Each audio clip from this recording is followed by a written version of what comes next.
Hello, everyone, and welcome back to the Rock in Beards podcast. It is episode 28. It is your boy HSR, and joining me today. What up? I'm Syd. And Jay went on vacation and abandoned us all to go have fun in other places. I think he's even going into the States. Crossing the border and everything. Anyway, so Jay's not here. He might not be back next week, so you'll have to just deal with us. Back next week? Yeah, he went away. He's on vacation or something. Life happens. You, Jay. It's true. Again. We appreciate his stark bluntness. And his blunt starkness. Yes. So yeah, today we are doing the new Living Colour album, Shade. Yeah, that is definitely the album that I knew 100% that we were reviewing today. Yeah, we had a little snafu where we ended up reviewing different albums, so bear with us. And to everyone out there who's like the hardcore super Living Colour fan that has like been dedicated to their fan base for the last 30 years and such, this is my first Living Colour album.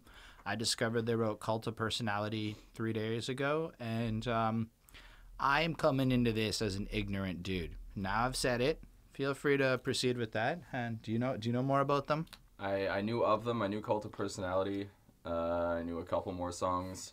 To me, Living Colour were the guys in the late 80s, early 90s who were doing what Faith No More was also doing.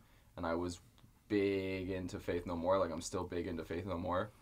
So I never really gave Living Colour the props they deserved, I guess. And I've checked them out a little bit over the last couple days, and I feel bad about it. Because they're really good.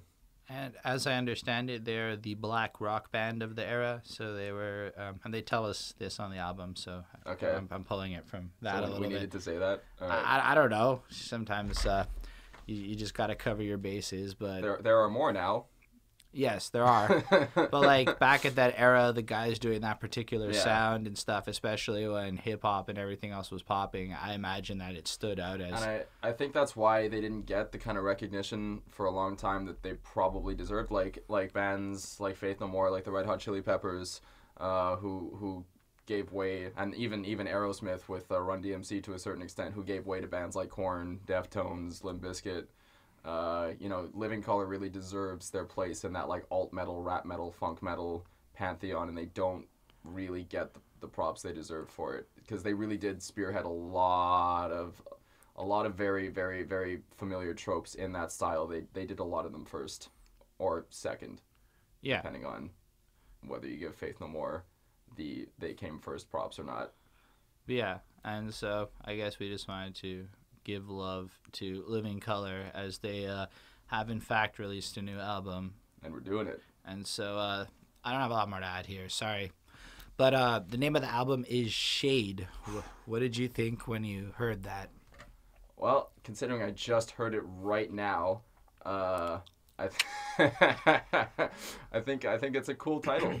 It's a cool title. Lyrically they're definitely throwing shade on some groups of people, and I think they're pulling back shade on some issues, or they're trying to, I guess, because a lot of what they're talking about does feel like a lot of people have already talked about this, including them. Yes.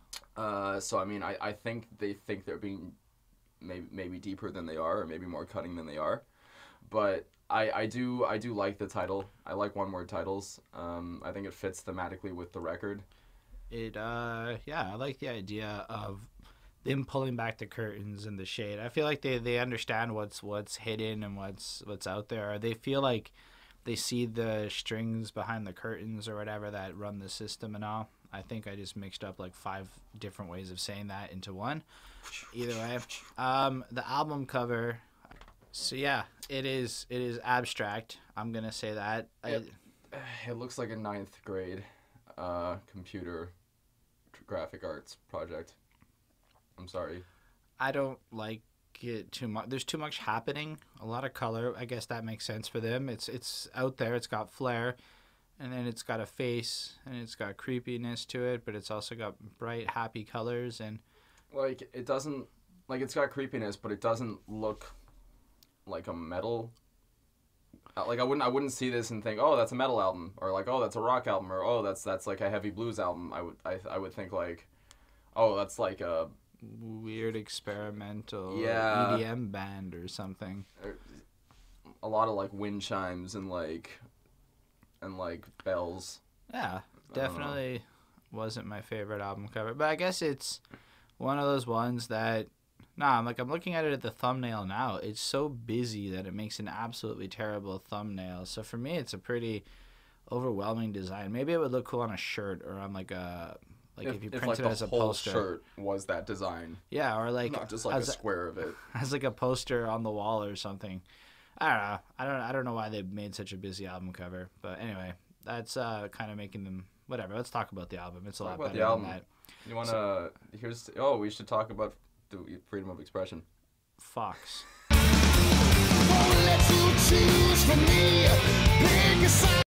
All right, so here we have a interesting song from a lyrical perspective. So I went in and I listened to it, and I couldn't find the lyrics online anywhere to confirm. So it's basically what I interpreted from hearing the dude the whole way through. And he seems to be like calling out the brainwashing of the media, the left, the right, just the way that all these ideas seem to be so polarizing per se. And in a sense, his version of things should really be that you represent yourself, you express yourself effectively, you stand firm to what you believe in and stuff. And he does it in such a really generalized way where it's like, like no left, no right, no whatever. And he's just like, let's all be united and such. But it was interesting because when I was listening to the way he phrased it, it almost sounded like anyone that was interested in like expressing themselves for the worst of reasons could also find solace in this message, and then it could lead into some of the more complicated situations. And it made me just wonder a little bit, listening to him going on about freedom of expression, the dangers that come with that freedom if there's no like guidance through it. Because the way he wrote this, it was super open. Be yourself, whatever you are, you're allowed to be you. And being you these days can also have some disastrous consequences, as we've seen. And it just made me wonder about it. I know what he's trying to do. He's trying to be like, yeah, be you, be real, as long as you're kind of, I guess, on his side, or not on his side, but there's the right side of things and the wrong side of things. But that's the problem is I think it's funny you say that, because a lot of it today is like there's the right side of things and the left side of things. And like a lot of people on the left are very strong to say, be you, freedom of expression, be yourself, say what you need to say. And then when that saying what you need to say turns into violence and hatred, it's like, whoa, stop being you, bro. Yeah. And I guess from a lyrical standpoint, if he's kind of saying like, well, you got to let everybody be themselves or let nobody be themselves, maybe. Or it's kind of like, don't let them tell you can't be yourself, be yourself. Yeah. But at the same time, sometimes maybe you'll go to jail. Exactly. You should go to jail. And I'm not trying to like say my political affinities here. This is just what I was thinking about while I was listening to the song, because for me the music was a little boring. It has that bluesy feel to it. I'm not the best with the specific subgenres. That's where he comes in. But man, it was repetitious. It was the same for most of the song. And then there was that little interlude where that like voiceover bit, maybe it was a guy in the band, comes in and is like, he doesn't care what your gospel is, blah, blah, blah. If it doesn't do anything for you and me, get out of here, or whatever he says, right? Yeah. And even that made me think, because I'm like, most of the best plans have no immediate implementation, right? So this point of thinking means like, so what if we can't do something about shit right now? I wonder if they purposely abbreviated it as F.O.X, because it's not F.O.X, right? It's F.O. F-O-E. But they abbreviated it as F.O.X. I wonder if this is a jab at F.O.X News. I see. I didn't even notice that, but you're right. And because, that probably, and considering it is heavily about the media and it's heavily about the brainwashing, and they're left wing. Like, there's no ifs, ands, or buts about it. They're definitely on that side of the fence based on the tone that they're writing in and such. And they are definitely a very politically charged band. Which I love. I mean, I like what this song is supposed to be about. Yeah. But I think it kind of missed the marker a little bit in the message, and it was dangerously written. But, look, long-term plans of implementation require a lot more compromise, patience, and understanding that you have to give things up often in order to get more. And I get where he's coming from, because he's coming from a position I'm not in, and in his version. But I'm talking about us. Like, maybe some people have to give shit up. So if it's a matter of, like, if it can't help both of us, get out of here. That's a silly line of reasoning in my point of view. Anyway, I mean, this is very. I actually really enjoyed this track. I really like the riff. I feel like it's a great album opener. It's not too long. It's really heavy. The drums, man, the drums, the fills, the syncopations.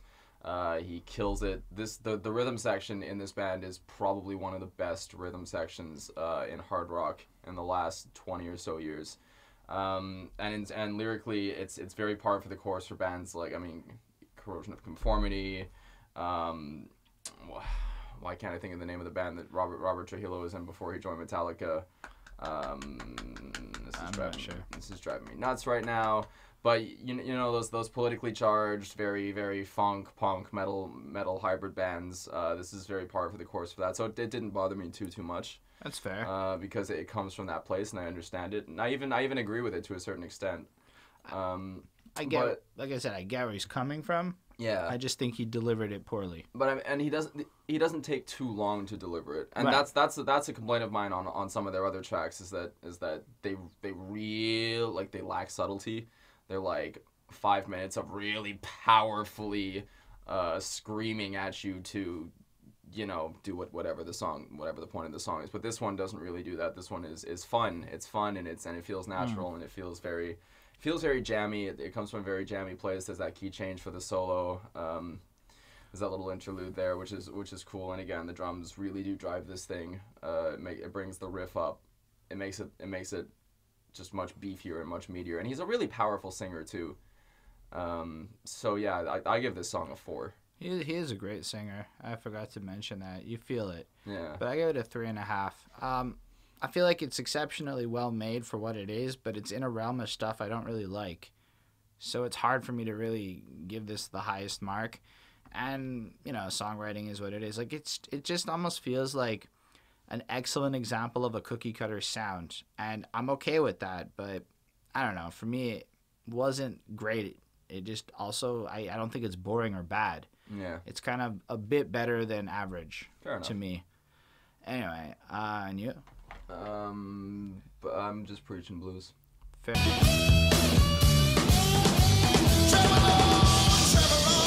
can tell you one thing, when I got to track 2, I'm sitting there going, oh, I'm not excited, because this just went further into that repetitious, bluesy stuff.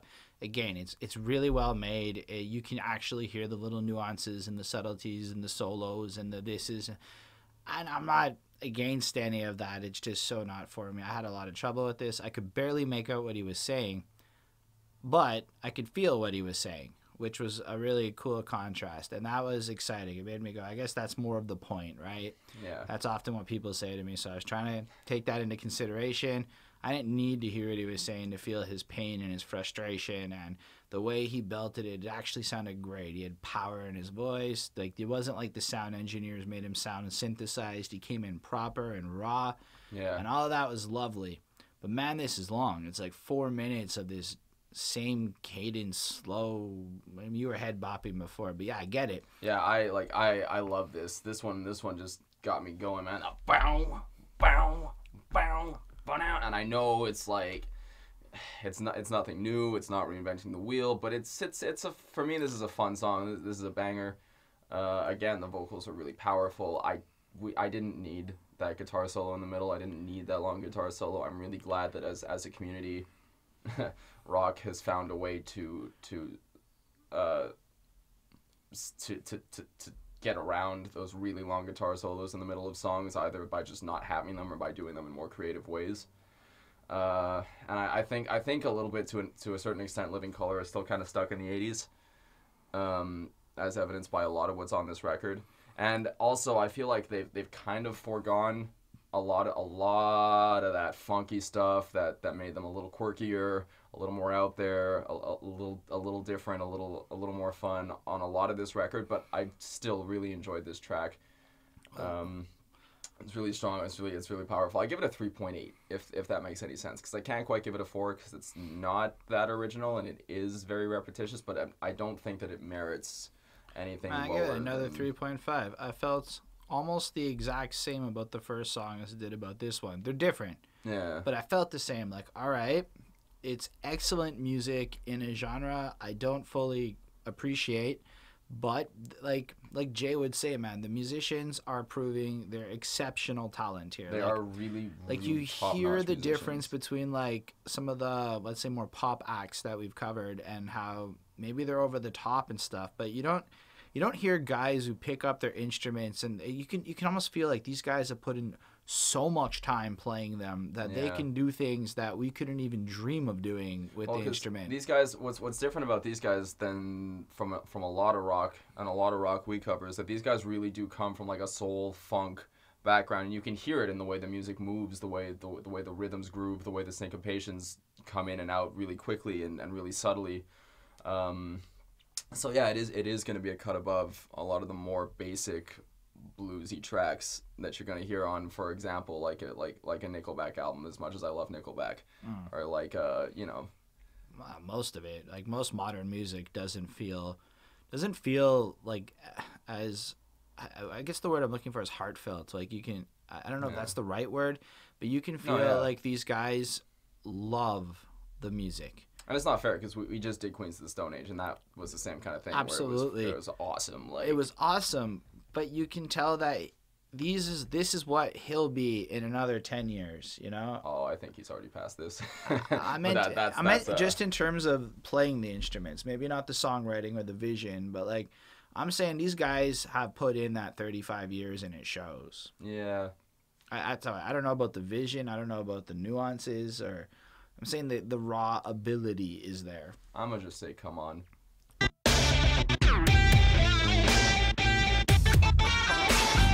Yeah, I was not necessarily into the first two songs. This just like woke me up and brought me right back into focus. This is fucking excellent. This is a track where like somehow they calmed it right down, but like almost brought more energy at the exact same time. Yeah. And I don't really fully understand what this song's about. It appears to be him trying to almost muster up the courage to go out there and preach his message and say what he has to say, like unabashingly or whatever. And that seems to be the whole song. My real grievance with this track, and there's one grievance, is I don't like the chorus. I've never been a big fan of those, come on, come on, come on, baby. Like, that's the chorus. And I get that there's a fan of Ted Nugent. Nah, this is boring to me. Like, I mean, hypocritically, I like it when the Offspring has a chorus that's whoa, and that's totally fine. But when it's come on, come on, come on, or something like that, it just bothers me. Because I think you like those like fast punk rock beats with those big sing-alongs happening on top of them, and that's not really what this is. Absolutely not. But I also understand what it is, and I really appreciated this track. I loved his delivery. I like that he's showing. The whole band is just demonstrating that they're versatile here, right? That like you're not in for one sound on this album, so if you were expecting that and you wanted this whatever, and maybe that's their whole career, maybe they've always been that experimental, I'm not sure, but I like that. I like that because it almost makes it like you're eating a box of chocolates, and when you look at the next track after, when you realize that, you're like, I really do wonder what's coming, and you start to almost get excited what will surprise you on the next track, and this was pleasant. Yeah, this is a good one. Like you said, it showcases their versatility and it showcases their musicianship. It's a little less straightforward. The rhythms are a little quirkier. There's that like hip hop, Tom Morello-y guitar soloing happening. I'm not a fan. I really like the effects they threw on. I'm not a fan of a lot of the wank that happens on this track. I felt like they could have cut some of it out and still kept those samples in and still kept it, very, very, very industrial. Because this track has a very industrial feel to it, particularly in the rhythm. I know you said you heard some old school hip hop in it too, in the way the guitars are sampled. It was more the way it was mixed. Yeah. I felt like that this sound engineers behind this team are not coming at it from the traditional way rock is mixed and engineered behind the scenes. Yeah. The one thing that I will say, and I've always kind of felt this about Living Colour, is if one member doesn't quite fit the way the rest of them do, it's the guitarist. Like, he's coming to it from a very, very 80s metal mentality, and you can really hear it in even just the way his guitar sound. comes out. His tone is very, very trebly, very bright, very, very sustaining, and it would fit more. I feel like it doesn't quite fit over a song like this. Okay. Because this song is very much, it's a lot more downbeat. It sounds a lot more dangerous, a lot more slow burning. But the bass and the drums really, the bass and the drums amazing. kill it. Like I said, one of the best rhythm sections probably in the last 20-25 years in hard rock. And I'm not saying the guitarist is bad, because again, he's an amazing musician and he kills everything I think he what does. you're trying to say is that he doesn't necessarily display the same level of versatility as the rest of the band. That's it. He doesn't quite get. I feel like he kind of relies a bit on he finds a riff he likes and then he clings to it. He clings to it, which is a very blues mentality, and again, a lot of that going on this record. Well, I don't know. I gave this song a 4.5 on 5. I think it was a lot easier for me to digest, so my prejudice was gone. And in general, aside from the chorus, it's a brilliant song. And even the chorus works for the song. It's just, again, a preference thing. Yeah, I'm going to give it a 4. Because I do like the track. It's not perfect, but it's enjoyable. It's almost like for the first time on this album, I feel like they got with the program. Use me up, and it's a... Boom.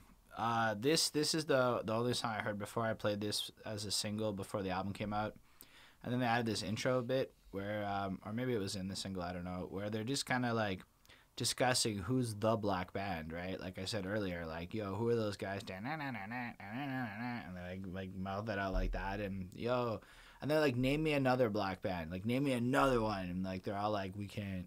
I can. Yeah, but they couldn't in this little skit. And then the song just flips into this song. Go listen to God Forbid. And awesome.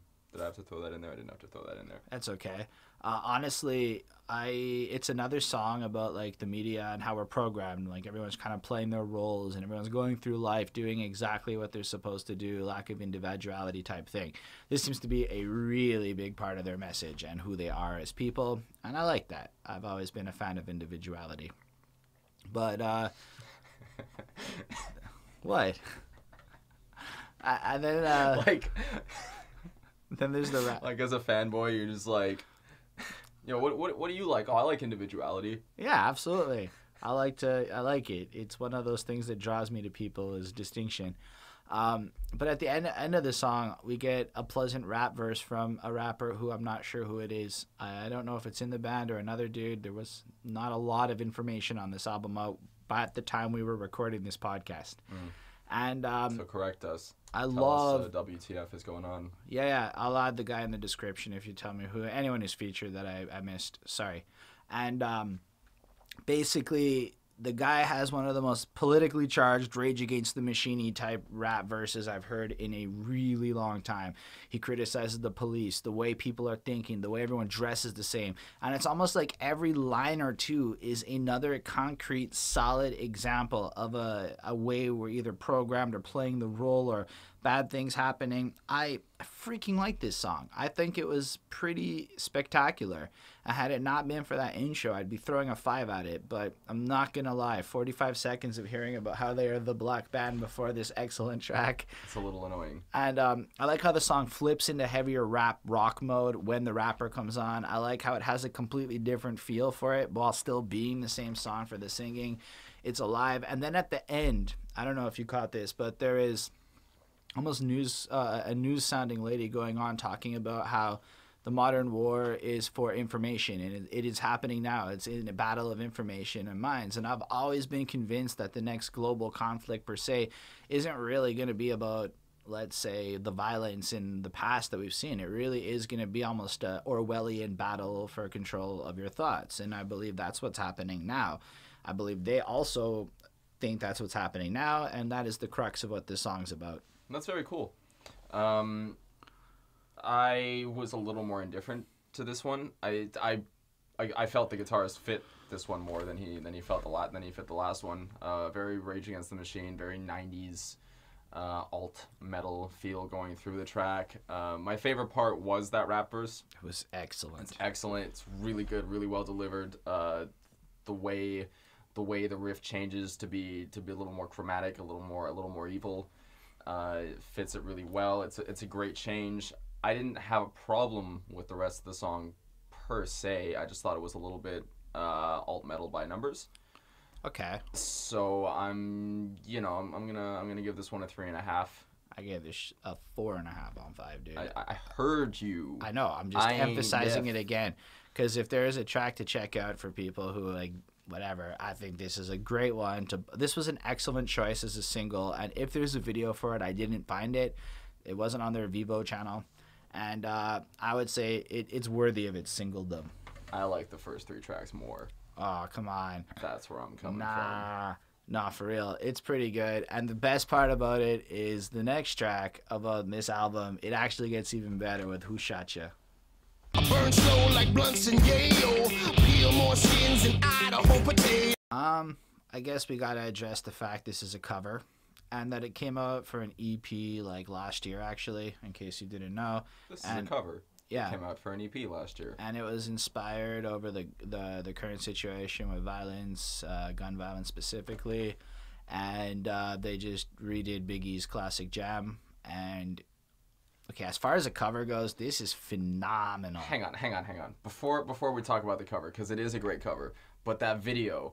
Yes. They start off by listing off a bunch of people who have been shot. And they're showing pictures with, like, X's over them. Like, this guy's no longer here. And it's super poignant. It's super powerful. And then they get towards the end of the video, man. And it's just... I couldn't handle it, man. When they threw Kurt Cobain's name on there, I was just like, what are you doing? What are you doing? And then, like, Martin Luther King Jr., John F. Kennedy, Robert F. Kennedy. And Martin Luther King Jr.'s name is... all alone, right? There's like a string of names. Sometimes there's 2 names at once. Then they don't do a name for like 5 seconds. And then it's just Martin Luther King Jr. Like, and then it comes back and there's not a name for another like 5 seconds. It's like, oh, all right, like I know. And then they start listing more names, but they some of the names that they and like, then they put Kurt Cobain, which is fine. Like, look, no, like it's to be sad. Dimebag Darrell makes a total amount of sense for this song. It does. I guess from an equality standpoint, like everybody. I think what they're trying to say is that in general. It isn't. Like, if you look at their point of view thus far on the album, they presented that this isn't a black or white thing. It's not a left or right thing. It's an everybody suffers from this thing. But even from a statistical standpoint, because they're throwing statistics at you from like 7 years, and 8 the introduction years, from this year to this year. But like Dimebag Darrell got shot in 2002. Kurt Cobain killed himself in 96, 97. Yeah. You know what I mean? Like, they're not... The stats that they're throwing at you and the names they're throwing at you aren't lining up. It just feels like they had to dig. Up until they got to the celebrity point, they were just naming people who'd been clipped in the news. Like, yeah, and that's super immortalizing their names, which I was really into. And honestly, I respect this song. Like, they changed the line "Crooklyn's finest" to "Brooklyn's finest" to make sure that you're very aware that it's police are heavily involved in their point. Yeah. They don't do the full verses, which makes sense because he's singing them, and he more or less maintains the flow, but adapts it excellently to the style they're doing. They more or less rewrite the music. They completely revamp the chorus, and honestly, their chorus on this is amazing. Who shot ya? And it gets to the heart of it. Like again, his voice is so powerful, and you really feel what he's saying. It's a 5 to me, and I can't necessarily criticize the songwriting. But I can do so more so on this cover than you normally can because they did change a lot. Yeah. They did choose the portions of lyrics they did, how they sang them, and it isn't just like a raw cover where like you sometimes hear it and it's the exact same song but kind of altered to this band stuff. No, this is like they rewrote Who Shot Ya to be this unique experience that's truly deserving of like one of the best covers I've ever heard. Yeah, it's a really, really good cover. Musically, it's very, very Korn. Brings that dirty, sludgy, chugging riff that they made so popular in the mid to late 90s. So again, very 90s. A lot of this record is either very 80s feeling or very 90s feeling in terms of alt metal, but this one really brings it up to the next level. Not too much else I can say, really. I mean... It's a cover. It's a cover. It's great. I give it a 5 too. And I would check out the video. Let us know what you think actually about the use of these names. If there were better names they could have used, put that in the comments below. Tell me why they used Kurt Cobain's name. Just tell me. Yeah, do you think that makes sense? Do you think they should have used Martin Luther King and Malcolm X? Are they trying to imply that somebody shot Kurt Cobain? Is that what they're doing? Are they opening that can of worms again? I think it's. Oh, really? You think that's what they're doing? Like. You know what I mean? Like there are comedians who have shot themselves. Like off the top of my head, what's his name? Freddie Prinze. shot himself. Why didn't they use Freddie Prince's name? I don't know. You know what I mean? Like, anyway. All right. Let's do Let's go to Always Wrong. You're just always wrong.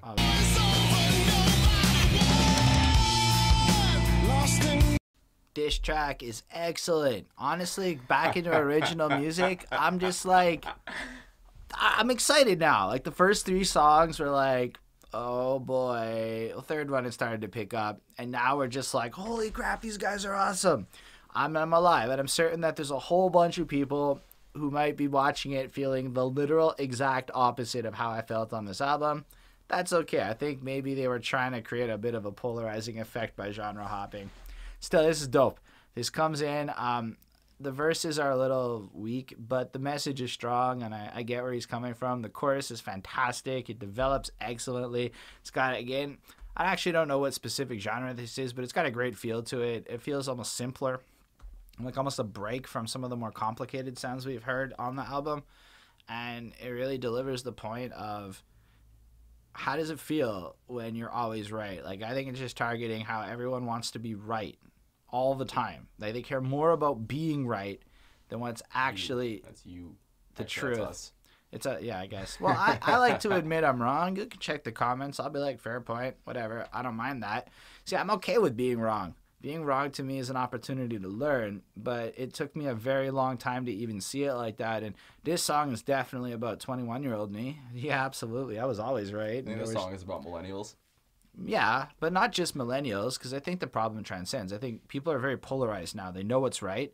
They have what they believe is correct. And in any conversation you have, it's just egos talking about who's right. And I think what it's trying to show is what's the consequence of that, which it goes into describing feelings of loneliness and isolation, and how at the end of the day, sure, you're always right, but like, what are you left with, you know? And then at the end, he kind of repeats the idea that he's always wrong, as though he keeps trying to have conversations with people, and no matter what, he keeps getting told he's always wrong about everything. So I think it kind of flips it again to show that, you know, everyone wants to be right, but everyone always feels like they're wrong, and everything's just whack in terms of how arguments and conversations have developed in the modern era. And I thought it was super interesting. That's fair. I was a little less enthused about this track. I feel like there's less genre hopping on this record than they have done in the past. I don't know if that was a deliberate deliberate thing that they did here. Like I've said it again, a lot more blues, and a lot more focus on maintaining the blues feel throughout a song. This one not so much, but this on this track they did something that they've done on previous albums a lot, where they were like, You Saw Me. Both times we listened to the song together, where like the intro comes in and I'm like, yeah, like I love this riff. It's quirky, it's vibey, and then there's this left turn into this really fluffy kind of atmospheric verse, kind of like cheesy, make you feel something that you have to feel kind of thing going on. And then it comes back to the chorus, and like I love the chorus because it's over this riff, and I really do love this main riff, but I can't handle this verse. It's too, I don't know if serious is the right word, but it feels like it's trying to be heartfelt, whereas the riff foreshadows something completely different. Okay. And this is something that they've done in the past. But I mean, you go back and you listen to a song like Love Rears Its Ugly Head, which is a great track, and it's totally left field for them. But it does the same kind of thing, but to a lot better effect. And I really feel like they could have gone a little more out there on this record. So this song gets a 3 for me.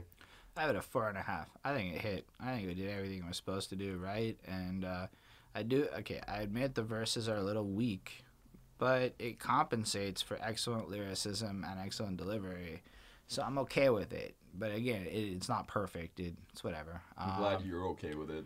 Well, yeah, I know. Anyway, so next up on the chopping block is Blak Out. You can find out my intentions, baby. It appears to be a track about his desire to like speak out freely and say what he's got to say. Speak out. And then I think the idea of blacking out is being killed or taken out or silenced in some way or another for speaking out, which is something that seems to happen every now and again. At least there's plenty of conspiracies, as we see every time a famous person dies. But yeah, I thought it was fun. This was It was a great energy song. It had great versatility within it. The left turns they took were strong. Yeah. Like, it got heavier at points to really express stuff. I feel like he sounds a bit like Jonathan Dennis. He disagrees with me. I wholeheartedly disagree. That's okay. Jonathan Davis is who he said. Yes, not Korn. Jonathan Danis. Davis. Yes, Davis. Korn. Okay. The Korn guy. Korn guy. So I feel like, I don't know, maybe it's just the new metal-y kind of feel to it. I really love it. And then I like the rest of the song where, like, it really makes you think. He wants to, like, black out. I don't want to black out. Like, it's an interesting idea, especially when you have so many people who almost seem to desire to black out from alcohol, that's all they can go on about. That just to have somebody who wants to stay clear and cohesive and wants to know what's going on. Or even not necessarily, like, literally black out from a substance, but, like, figuratively black out and become desensitized through all of the overexposure to information and to content and to just substance that's available right at your fingertips at home on your computer screen. Yeah, I guess we can imagine that Call of Duty might actually have some of the same disastrous impacts as alcoholism in the long run. You might disagree. Feel free to tell us in the comments. But you're wrong. I really dug this. I don't have a lot more to add to it. It's a 4.5 for me. I could put this on. It's short. It's one of the shortest tracks on the album. Comes in, does its thing, punchy. I almost said it. But it really is that. And I feel like it's a nice break because some of these tracks, they're not like super long, right? Like none of these are like 7-minute tracks, but so much happens. Is why you don't hear me complaining. So much happens in the 4 minutes, let's say, that it feels almost like a 7-minute song sometimes, and it's heavy. It's like eating dense cake. You want to eat the whole thing sometimes, but you get a little overwhelmed and it's hard to consume it all. Yeah. But then Blak Out comes in and gives you a nice break. It's the exact halfway point of the album. I think it's great placement, great energy. So yeah. What'd you give it? 4.5. Okay. Yeah, I'm gonna make a strange comparison. The bassist really shines on this track, and again, just phenomenal, very underrated. Should get more props.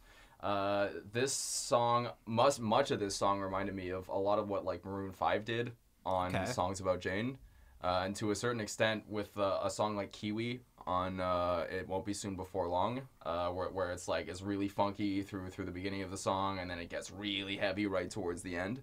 So I love that. I feel like it fills that void in my musical library a little bit, because they're not doing what they used to do. You know what I mean? Little aside of how much I'm annoyed with Maroon 5 for not being Maroon 5 anymore. But no, yeah, I really dug this track. Super funky, a little bit more of the funk that I've been hoping for up to this point from Living Colour. Very vibrant, very alive. Yeah, when it gets heavy and his voice gets a little gnarlier, and then he does that high Bruce Dickinson, like I really enjoyed that. So yeah, this one actually gets a 5 from me. Okay. I can't find too much wrong with this track. So you can say that they broke out of their pattern in time.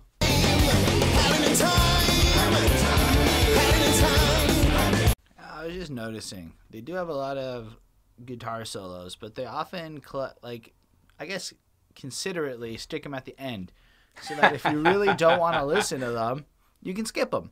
I mean, and I don't know if that's a deliberate thing. I just noticed it. This is the kind of track that begs for at least a little bit of a guitar solo. Like this track to me, this is for all you metalheads out there. This is to me what Metallica would have sounded like if Dave Mustaine had stuck around in the band, if they hadn't fired him for being an alcoholic twat.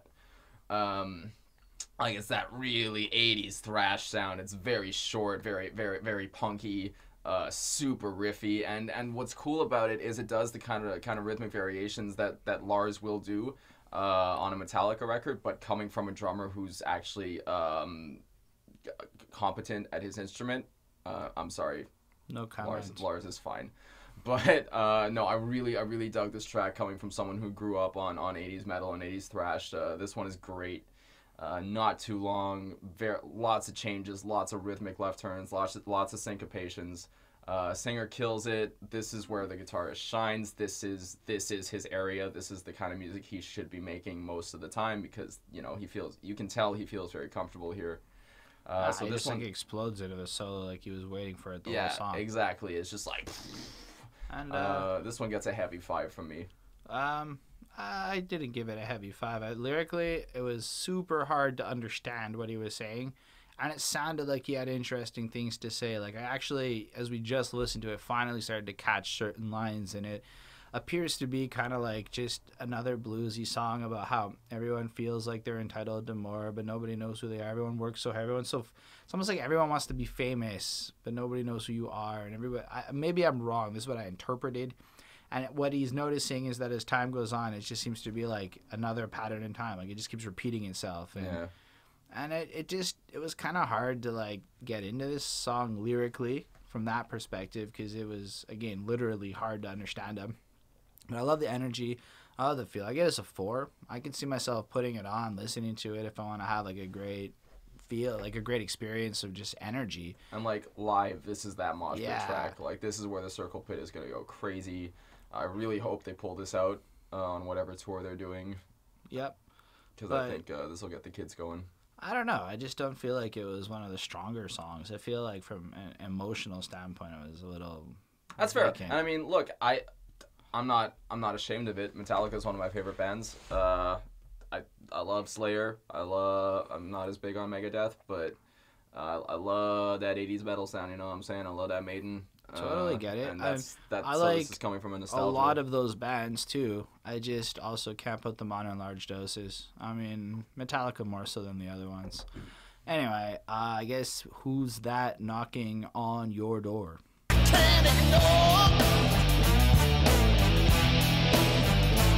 Holden hates this song. I don't hate it. We're back into that bluesy cliche almost sound. And again, I'm certain that you could probably say that the other sounds are cliche, but I like them more. And the whole song appears to be like, bill collectors at your door, life is stressful, people are coming after you for money, life is stressful, money, life is stressful.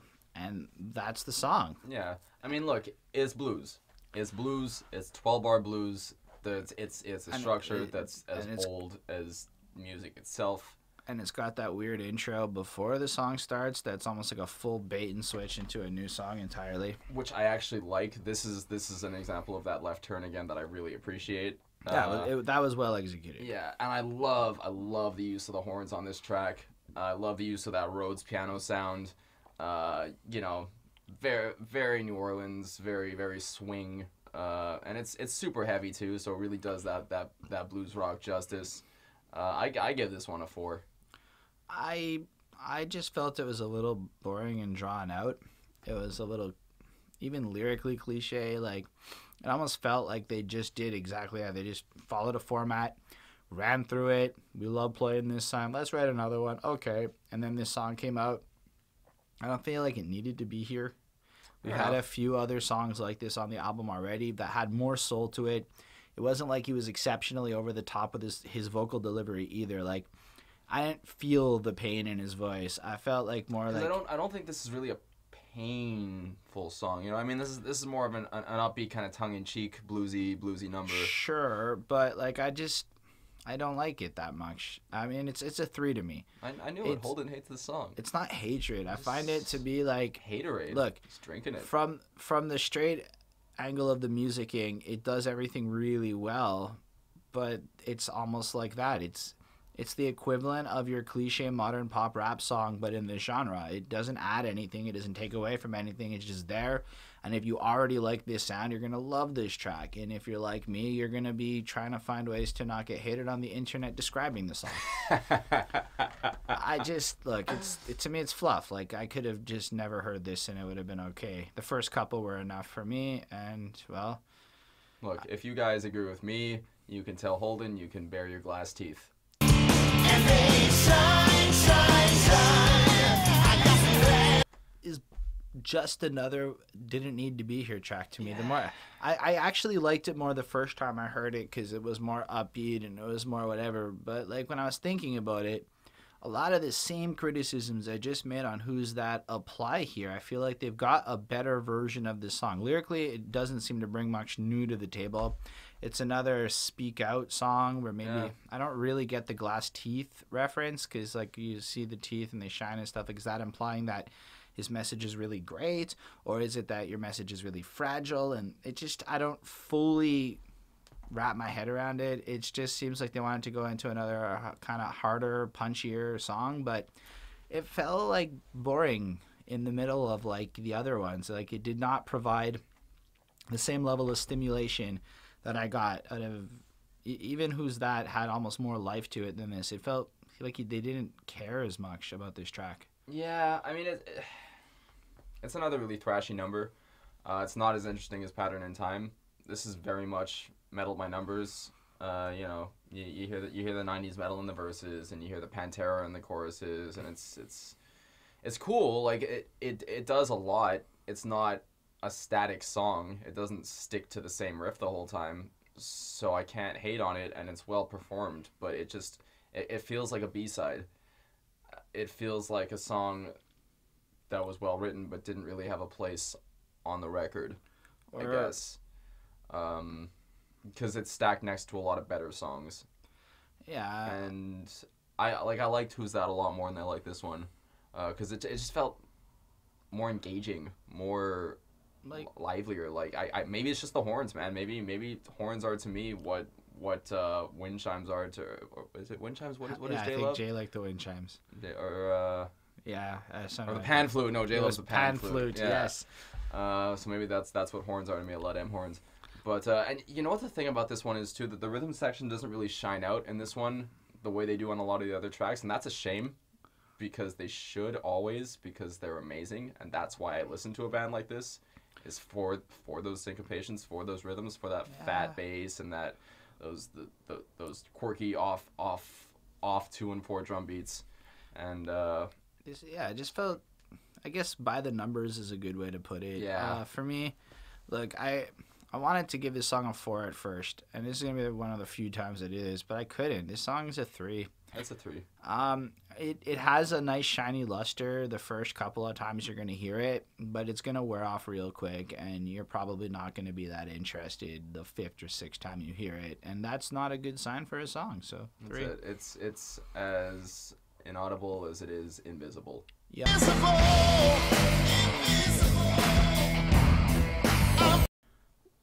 Okay, so a positive comment is, if you were to listen to this song every single day and sing along, your self-esteem's going to go up, man. It's impossible to not feel empowered hearing this. It's so proactive and etc. and I'm a person and etc.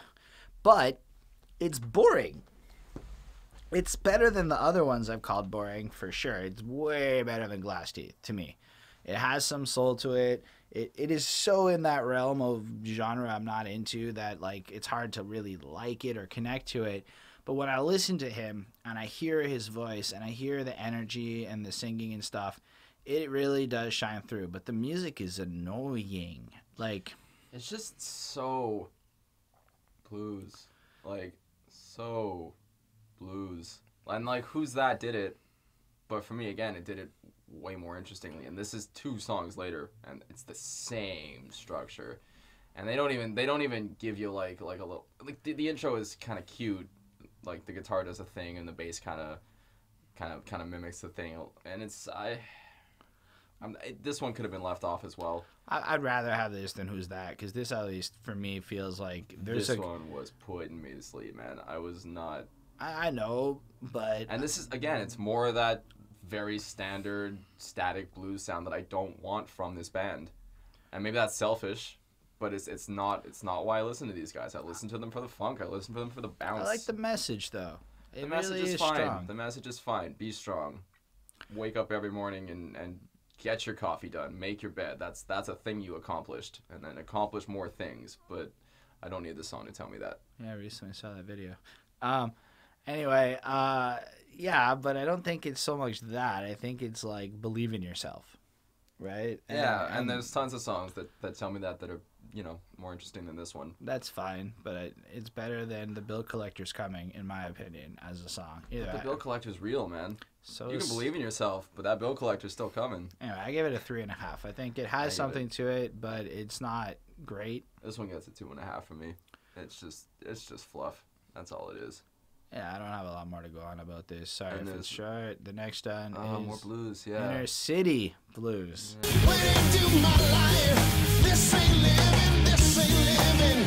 There's a riff. in this song. I'm sorry, I know I just cut you off. I know you were super excited to say something, but there's a riff in this song that reminds me. It's exactly a PJ Morton song. It's somebody find me that song. Somebody find me that song. Put it in the comments. It's gonna drive me nuts. I'm gonna go crazy. I'm going crazy. Yeah, he just spent a significant period of time looking for that song and could not find it. I didn't like this one because it was more of that cliche bluesy feel, and we're just back there again.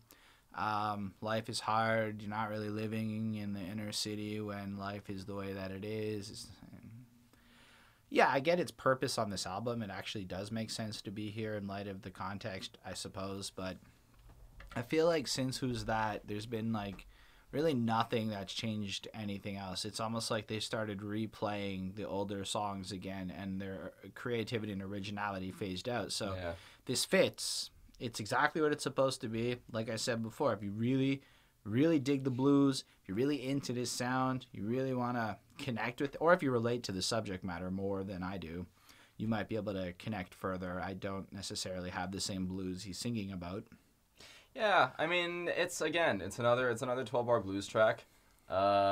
It's this riff, this freaking riff that's driving me crazy, reminding me of another 4 song. minutes. This is my same complaint about, and y'all are gonna jump all over me for this, but this is my same complaint about Led Zeppelin. They took a bunch of riffs that had already been done by a bunch of other people, and they made them heavier, and Robert Plant sang over them, and they were also really repetitive. I don't like it. I know that a lot of y'all do. I don't. I love the bass though. When you put it on the bass, you just hear it's a complicated, intricate bass line. It fits beautifully, the drums, but the guitars are almost too simple. Yeah. Too boring. Like, and you know, we can keep calling out this rhythm section is amazing, this rhythm section is amazing, this rhythm section is amazing, but at the end of the day, the songs just aren't doing it. This one doesn't suck me in. I give it a 3. I'm giving it a 3 because I recognize that part of my feelings is that I've heard so many similar to it on this album, and maybe as an individual song it might even stand up a little stronger compared to other ones, but I gave most of those ones 3s too. So to me it's in the realm of well-made, boring music that doesn't really add anything to life. It's just another song. Yeah, and it's a 3. It's a 3. It's a track that didn't need to be there. The album could have been 10 tracks. It's 13. Could have been 10. I agree. A 10-track version of this album with a couple of the extra blues songs cut off might have really made it a stronger experience. Because it is a really, really, really solid album, you know, most of the way through. And even in this last little bit, it's not that all of these songs are bad. It's that they're all starting to kind of sound too similar together, and they've lost that, like, there's nothing hard. We're like 4 songs since I guess, you know, nothing really been about 4 songs now without anything really exceptionally interesting, hard, over the top, new, and that's a significant length of your album. That's lacking that versatility and lacking that funk. Where's the funk? It was really there earlier. Those were all getting better marks. This is kind of losing interest, but I suppose, as the comment section might tell us, there are 2 sides to every story. The longest song on the album, and this one deserves to be here. I think it's a particularly strong album closer for the kind of album this was. It fits. It's one of those, you're in theory have had this great funky high energy experience, and now we're going to do that calmer, I guess ballady, more powerful thing. Yeah. A song about how there are 2 sides to all stories, really. Yeah, I mean, it's very much on the nose. It's very literal. It makes its point. It's a decent, solid track. To me, it's very stuck in the 80s. You don't hear a power ballad like this too often anymore, and I think for good reason. I mean, It's good. Like, I felt it, you know what I mean? But I think it's a bit of a question mark as an album closer.